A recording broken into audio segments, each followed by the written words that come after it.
चाहिँ animal lover, हामी सबै एनिमल लभरहरूले चाहिँ हेल्प गरौँ। अनि आमा चाहिँ यो घरमा बस्नुहुन्छ है, अनि कुकुर पाल्नुहुन्छ। हामी एनिमल लभरहरू जति सक्छ सबैजना मिलेर चामल डग फुड के ल्याइदिन सकिन्छ सकौँ।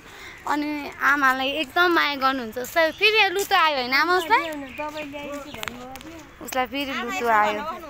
आमा यो घरमा बस्नुहुन्छ, आफै पाल्नुहुन्छ। आमा आफै पालिराख्नु भएको छ। अनि कुकुरको लागि मासु चामल डग फुड के सकिन्छ त्यो लिएर आइदिउँ। अनि म पनि अर्कोचोटि आउँदाखेरि डग फुड लिएर आइदिन्छु स्ट्रिट डगमा मागेर आमालाई त्यति चाहिँ गरिदिन्छु म। अरू त मैले गर्न केही सक्दिनँ। प्लिज है सबैजना एनिमल लभर मिलेर हामीले के गर्न सकिन्छ त्यो गरौँ।